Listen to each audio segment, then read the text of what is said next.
temos Desirê em nossa casa. Queria te receber com um café da manhã colonial, assim. Não temos comida, mas temos simpatia. Serve, Desirê? Claro, e de sobra. Maravilhosa. Estamos aqui, então, com a nossa entrevistada que entende tudo do assunto. Ó, alívio para uns, só que tristeza para outros, né? O verão se despediu e deu lugar ao outono. Eita lasqueira, começou nessa madrugada, né, Desirê? Então, o que esperar para os próximos meses? A Desirê Brant, meteorologista e sócia executiva da Notus, é quem vai conversar com a gente sobre isso. Olá, cidade de São Paulo. E Desirê, deixa eu fazer aqui o que eu acho maravilhoso quando as meteorologistas fazem assim. Elas vêm aqui e falam aqui, bom, nessa região, apontando aqui, nesta região, reparem aqui, eu estou enganada, Desirê, ou aqui está aparecendo uma chuvinha?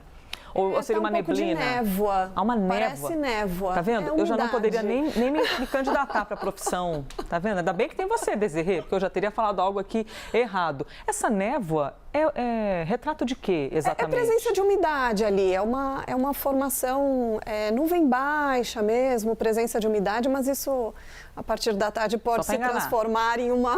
Em chuva? Pode ser. Tá vendo? Toda cheia das informações técnicas. Desirê, tem gente que tá meio deprê, que se despediu do verão, né? Ah, que saudade do verão e tudo mais. Quando é que chega a primeira frente fria do outono? Já posso te fazer essa pergunta? Já temos aí uma previsão de entrega dessa frente fria, porque eu tive que prometer essa frente fria, né? Sim, aqui gostamos de datas.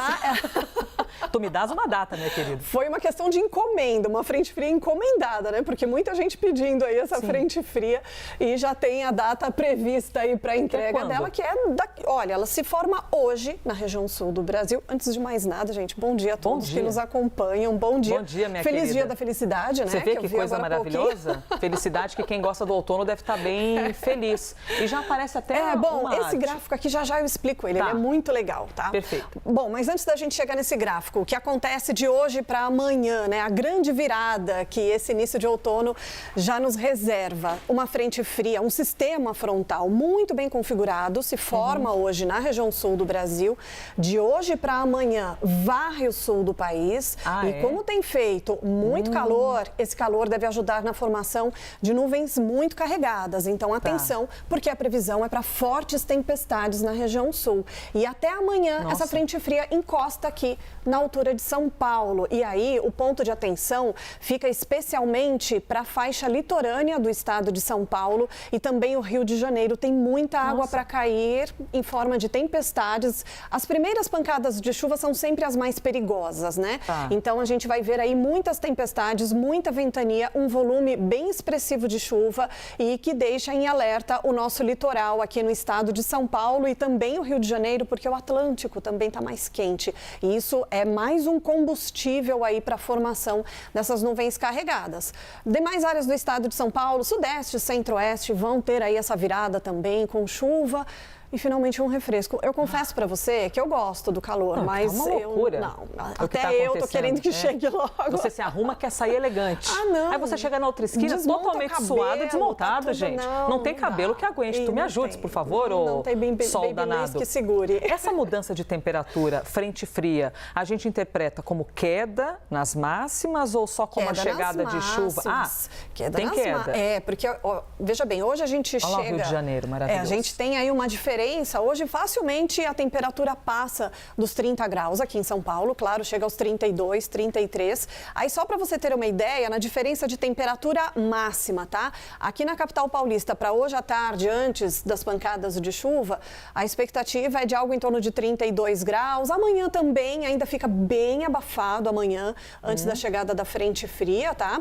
E aí, na sexta-feira, a temperatura já não passa dos 22, 23 graus. Então, é uma boa diferença na temperatura, porque além da chuva, do céu mais carregado, com a frente fria avançando, ela muda a direção dos ventos, os ventos passam a soprar de sul, trazendo um ar mais fresco para cá.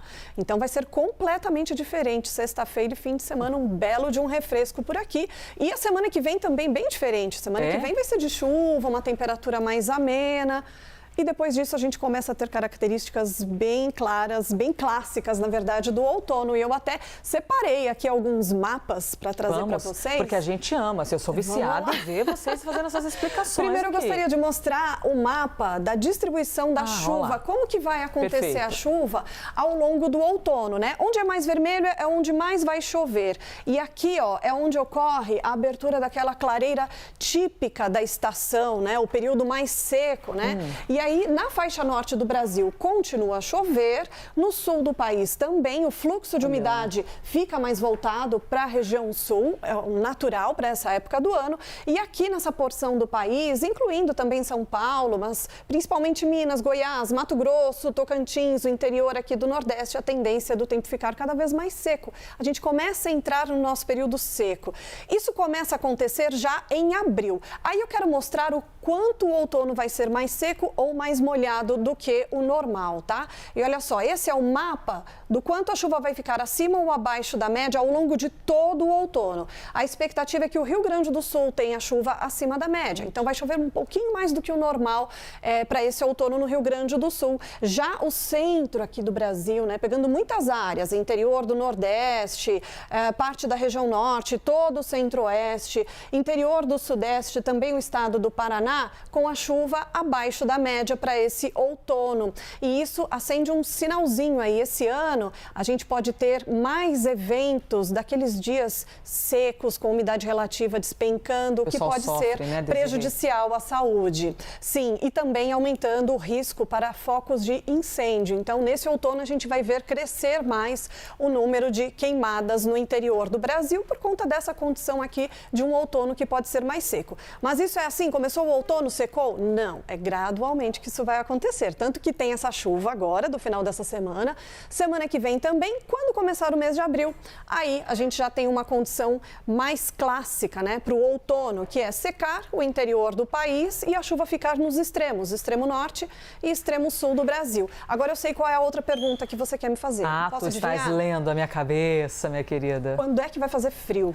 Então, quando vai fazer frio? Porque assim, a gente tem que começar o processo. Frio. Quando é que vai lavar os casacos para não ficar com aquele cheiro de que está há 30 anos guardado no armário, não fazer todo mundo espirrar e tudo mais? Quando que esfria? Então, aí eu separei aquele gráfico que apareceu antes aqui, ó, que é o gráfico de quando vai fazer frio. Esse gráfico, ele é muito legal. Eu sei que parece confuso, mas eu vou explicar. Não, tá parecendo que tá tudo queimando. Tá tudo queimando. Não, calma, vamos lá. Ó, aqui, ó. Tá tudo queimando. Aqui fica a latitude, começando desde o Rio Grande do Sul até Goiás, tá? Por que isso? Porque eu quero ver qual o alcance das massas de ar polar nos próximos meses, tá? Certo. Até onde elas vão avançar. E aqui embaixo, ó, a linha do tempo, ó lá, o mês de abril, maio, junho, julho, tá? Para os próximos meses. A gente já vê um azulzinho, porque quanto mais azul, mais frio. E aí, ó, tá vendo? Quanto mais azul avançando, a gente vê o alcance dessas massas de ar frio. Aí a gente já vê um leve azulzinho ali, ó, no mês de abril. O que significa isso? Que a gente já pode ter alguma queda mais acentuada no mês de abril. A previsão está variando um pouquinho, ela está insistindo principalmente na segunda quinzena de abril. Uma queda um pouco mais acentuada. O que isso pode trazer? O que vem antes ali? Logo após vem o quê? Dia das Mães. Ah, sim. Não, eu tô pensando na Páscoa, que os chocolates não vão derreter, minha querida. Eu já tô preocupada aqui com o investimento do chocolate. Pois é, o investimento do chocolate.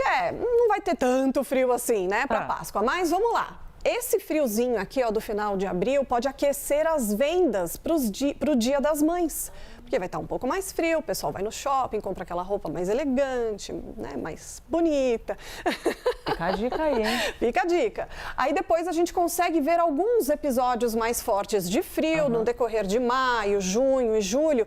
E o que a gente enxerga de uma forma geral? Porque não dá para levar uma previsão mais estendida ao pé da letra, mas a gente consegue ver uma tendência. E qual a tendência que a gente enxerga? Que nós teremos alguns episódios de frio extremo, mas sempre intercalados por períodos não tão frios assim.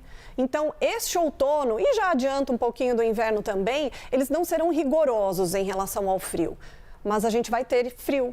Diferente do ano passado, a gente não teve frio ano passado, né? Esse ano tem previsão de alguns episódios mais fortes de frio, mas sempre intercalados ali por períodos não tão frios assim, tá? Então, vai ser um inverno que tem frio. Diferente. Outono e inverno que tem frio. E isso vai acontecer gradualmente, como a gente vê aqui no gráfico, né? Não é de uma hora para outra que a temperatura começa a despencar. Só uma dúvida, tem por acaso uma tela sobre El Niño? Temos, claro, temos de tudo. Porque, Desirê, é algo que ocorre lá no Pacífico, Isso. Mas quem... Gente, olha só a dificuldade dessa informação. Mas Desirê explica pra gente. Vamos lá. Aqui a gente tem o Pacífico, que é o maior oceano da Terra. Quando ele esquenta ou quando ele esfria, isso interfere no comportamento da atmosfera de uma forma global. Aqui no centro, onde a gente tem esse retângulo azul, é onde se mede, né, se temos o El Niño ou Laninha. Ainda temos o fenômeno El Niño, mas esse fenômeno ele já está dando sinais de enfraquecimento, o que não quer dizer que a gente deixa de sentir os efeitos dele. Ainda não, porque a atmosfera e o oceano, eles conversam sempre, tá? Mas a atmosfera leva um tempo ainda para entender que o oceano já não está tão quente. Então, ainda em parte do outono, a gente sente os efeitos do fenômeno El Niño, né? E de que forma?